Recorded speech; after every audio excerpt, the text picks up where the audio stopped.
Desde la ciudad de Trujillo. Vamos a conversar ahora sobre temas internacionales, analizar la situación en Venezuela. Hay una citación al opositor Edmundo González por parte del Ministerio Público en este país y esto se suma también a un informe de la Corte Interamericana de Derechos Humanos sobre grave crisis de derechos humanos en Venezuela. ¿Qué se espera entonces para los próximos días o las próximas semanas? También vamos a conocer qué pasa en el escenario electoral en Estados Unidos. Se advierte una reñida ya elección entre Kamala Harris y Donald Trump. ¿Qué se puede esperar en ambos casos y su impacto en nuestro país y en Latinoamérica? Y para eso hemos invitado al internacionalista Farid Kajat. ¿Cómo está, Farid? Muy buenos días. Un gusto tenerlo en Ampliación de Noticias. Igualmente, gracias. Buenos días.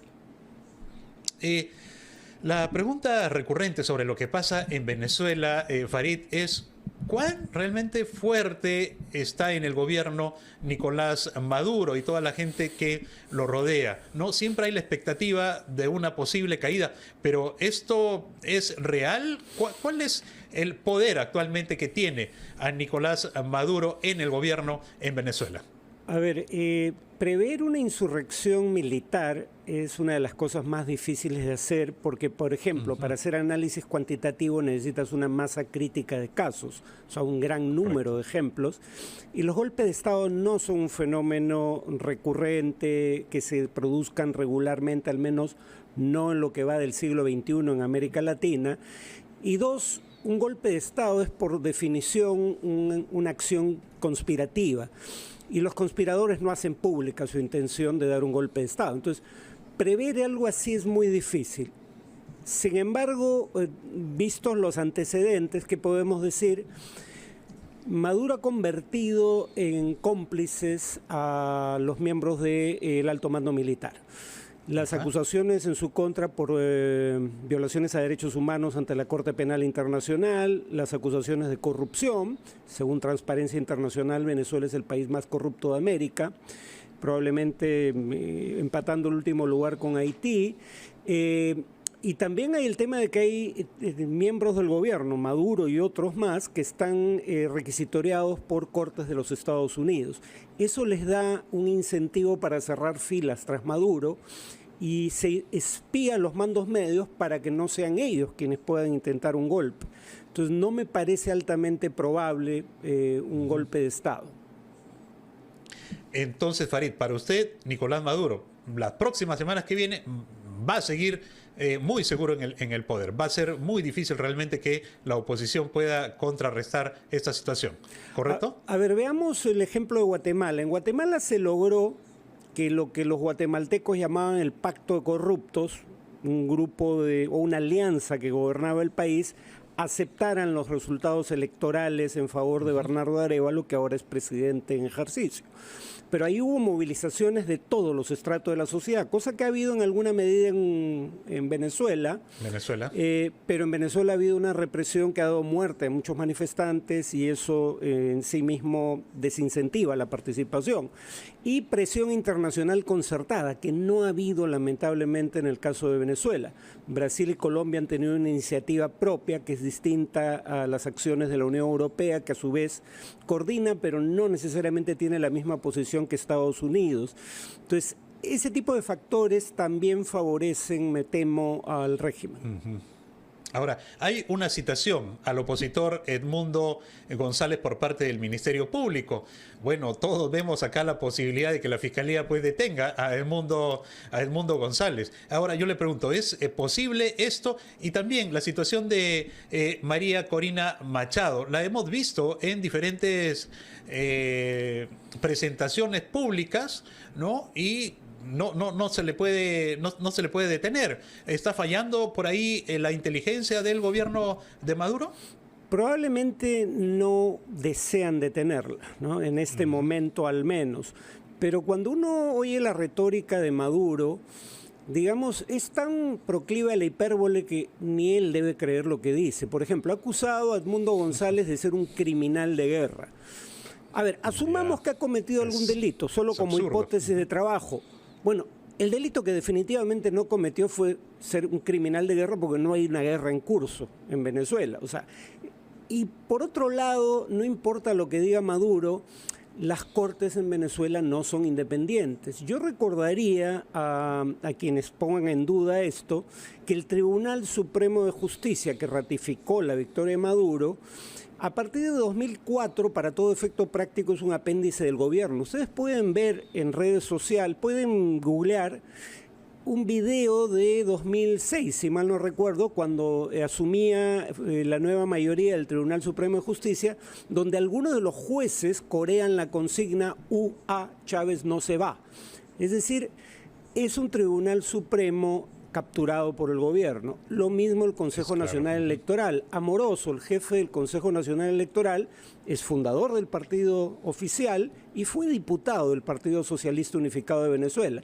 Entonces, digamos, no hay condiciones, al margen de si hay o no razones para atribuirle delitos a líderes de la oposición, que no las hay en mi opinión, por lo menos no en esta elección. El punto clave es que no hay condiciones para un juicio justo contra opositores al gobierno. Ahora, lo mencionábamos al inicio, Farid, que hay un informe de la Corte Interamericana de Derechos Humanos sobre una grave crisis de derechos humanos en Venezuela. ¿Esto realmente ejerce algún tipo de presión ante el gobierno de Venezuela o no? A ver, habría que hacer un paralelo con el Perú aquí. Hay en el Perú quienes quieren salir de la competencia contenciosa de la Corte Interamericana de Derechos Humanos denunciando el Pacto de San José, que le da origen. Veamos cómo en Venezuela la Corte está del lado de la oposición perseguida por la dictadura.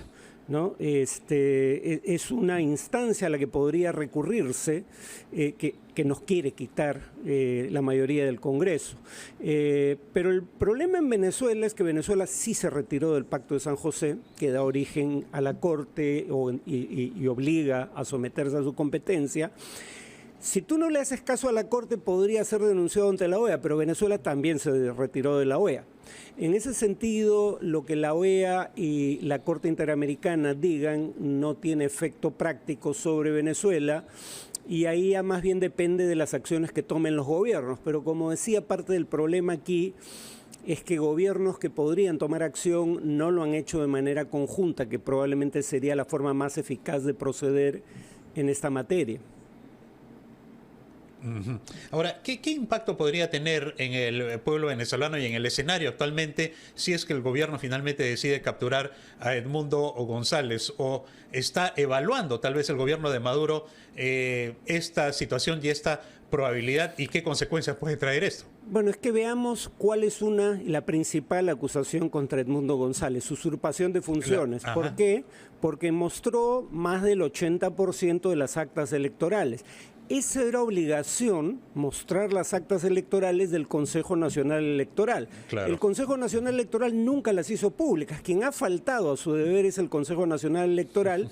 Las actas, como en el Perú, dicho sea de paso, son públicas, y además el gobierno alega que no las ha podido hacer públicas porque su sistema, digamos, de conteo electrónico fue hackeado desde Macedonia del Norte, si mal no recuerdo. Uno, no hay ninguna, digamos, verificación independiente de que tal hackeo existió. Y dos, en Venezuela hay rastro impreso. O sea, sí, el voto es electrónico, pero la persona recibe una cédula en donde consta cómo emitió el voto, y hay, sobre la base de las cédulas, registro impreso. Incluso en el escenario improbable de que haya sido hackeado el sistema del CNE y no se pueda mostrar las actas electrónicas, hay actas impresas que podría mostrar. Entonces, si acá alguien delinquió, no fue Edmundo González. ¿Eso significa entonces que va a continuar la represión en Venezuela? Que cada vez, digamos, también la oposición en las calles va disminuyendo hasta que Nicolás Maduro pueda llegar a un escenario donde pueda actuar con la libertad que necesita? A ver, me temo que es uno de los escenarios probables. Este régimen va a evolucionar en una dirección más parecida a la de Nicaragua. donde, donde no solo no hay autoridades electorales independientes, sino donde Daniel Ortega mete preso a todo el que quiera competir en su contra. Apresó literalmente a los 7 principales candidatos de oposición. Ese es un riesgo real y el punto es, como digo, si eso ocurre no va a depender de si hay o no fisuras dentro de la élite gobernante, y aunque ahora no hay indicios de que esas fisuras existan, uno no tiene cómo saber si se está organizando una conspiración militar. Eso por definición es secreto y por ende no sabemos si puede o no producirse, pero no hay indicios con toda honestidad de que esté en curso de producirse. Y en cuanto a la represión, precisamente por el temor a investigaciones como la de la Corte Penal Internacional a través de su fiscal Karim Khan, es que aquí se está empezando a hacer lo que también se hace en Nicaragua, tercerizar, digamos, la represión contra los opositores a grupos civiles vinculados al régimen que se cubren el rostro y que no tienen ninguna identificación a través de la cual se pueda saber quiénes son los colectivos, en el caso de Venezuela específicamente. Correcto. Farid, le voy a pedir por favor unos segundos, nos vamos a ir a una pausa, vamos a actualizar los titulares y luego regresamos para conversar ahora sobre el escenario electoral en Estados Unidos. Estamos en diálogo con el internacionalista Farid Kajat. Queremos conocer ahora cuál es el dinamismo del escenario electoral para los comicios presidenciales en Estados Unidos que se van a desarrollar el próximo 5 de noviembre. Los candidatos son la demócrata Kamala Harris y Donald Trump, republicano. Bueno, Farid, las encuestas están mostrando un favoritismo mínimo hacia Kamala Harris por parte de los votantes. ¿A qué se debe esto? ¿Qué es lo que está pasando? Lo que está pasando fundamentalmente es que Kamala Harris no le quita un solo voto probablemente a Donald Trump de su base de hombres blancos de mediana o avanzada edad, pero ha logrado generar entusiasmo entre las bases demócratas y en particular entre jóvenes y en particular entre mujeres jóvenes que se están inscribiendo en gran cantidad para acudir a votar en noviembre próximo. Lo que habría que añadir es que ella en este momento, si no puedo ver con claridad el gráfico que tienen en pantalla, pero ella ya tiene una ventaja en algunos promedios de encuestas.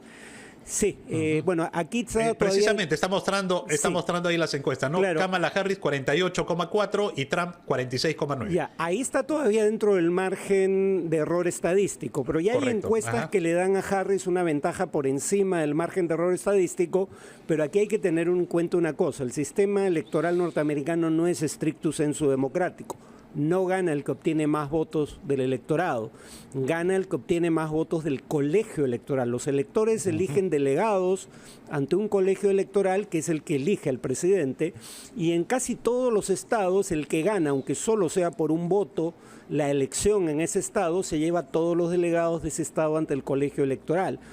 Y claro, hay 6 o 7 llamados estados pendulares que son los que van a ser decisivos. Estados como Georgia, Michigan, Pensilvania. Y entonces el problema para los demócratas es que, por ejemplo, Biden ganó por 4.4% de ventaja el voto popular, más de 7 millones de votos de diferencia respecto a Trump, pero ganó por un margen muy estrecho el colegio electoral.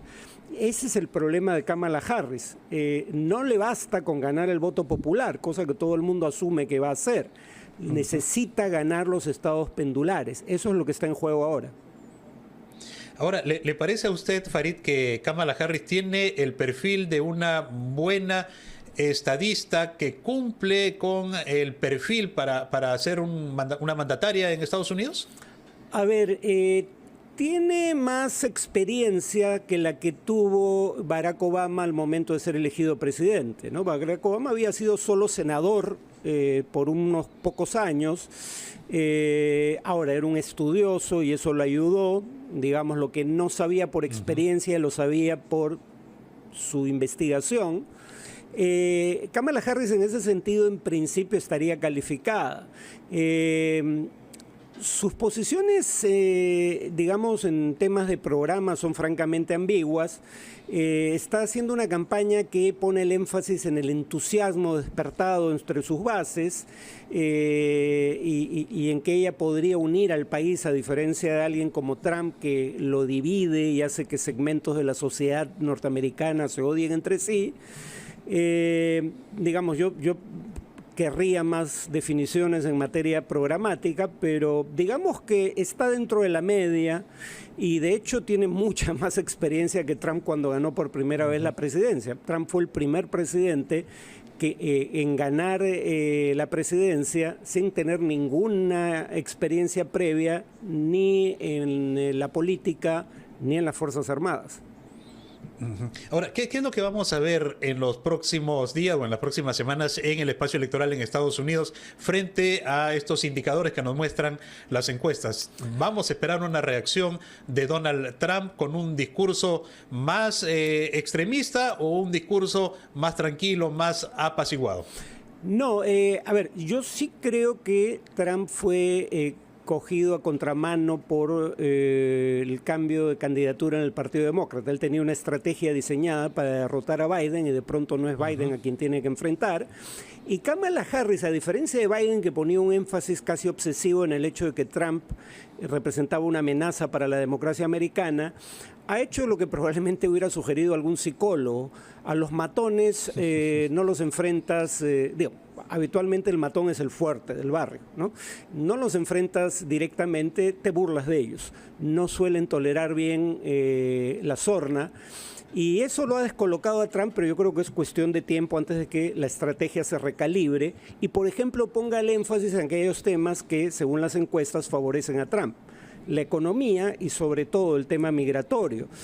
Entonces yo sí creo que más allá del entusiasmo momentáneo de los demócratas, teniendo en cuenta que el voto se decide en el colegio electoral y no por mayoría de voto popular, los demócratas van a tener una campaña muy dura por delante y la elección muy probablemente no se defina por un amplio margen en favor de ninguno de los dos. Ahora, en las últimas elecciones en Estados Unidos, Farid, hemos visto una mayor participación de los votantes. Ha habido un incremento en su participación en los diferentes comicios. ¿Cómo se explica esto? ¿Hay una mayor preocupación en la elección de sus autoridades principales entre los estadounidenses? A ver, eso es algo habitual cuando hay una polarización. Digamos, uno hasta hace unas décadas, cuando se elegía, hasta los 80, cuando menos, cuando se elegía entre un demócrata y un republicano, que eran las dos únicas opciones para efectos prácticos, a veces eran intercambiables, ¿no? Eso empieza a ser distinto a partir de Reagan. El Partido Republicano empieza a escorarse más a la derecha y claro, eso alcanza el paroxismo con Trump. Entonces, cuando hay polarización sí sientes que hay algo en juego importante y eso moviliza votantes. Ahora, mientras más movilización, mejor en el margen para los demócratas, porque los republicanos tienen una base electoral, la que ya mencioné, hombres blancos de clase trabajadora, en particular de mediana o avanzada edad, que acude a votar en alta proporción, sobre todo la gente de avanzada edad. Y los demócratas más bien tienen el problema de que su base electoral está compuesta por jóvenes o minorías étnicas que no siempre participan masivamente en los procesos electorales. La ventaja electoralmente hablando de Kamala Harris es que sí está teniendo capacidad, según los indicios, de movilizar entre esos bolsones que normalmente votan en menor proporción que el promedio, sobre todo entre los jóvenes. ¿Cómo sabemos eso? No solo por lo que revelan en las encuestas, sino porque se están inscribiendo para votar. En Estados Unidos la inscripción para votar no es obligatoria. Entonces uno tiene que hacer un trámite y están haciendo ese trámite. Eso es un indicio claro de que tienen intención de votar. Ahora, me gustaría consultarle, Farid, aprovechando que lo tenemos hoy día acá en RPP, Farid Cajat, internacionalista, está con nosotros. El legado de Biden, ¿cuál es el balance de su gestión? ¿Positiva, negativa? ¿Cuál es la evaluación que usted tiene?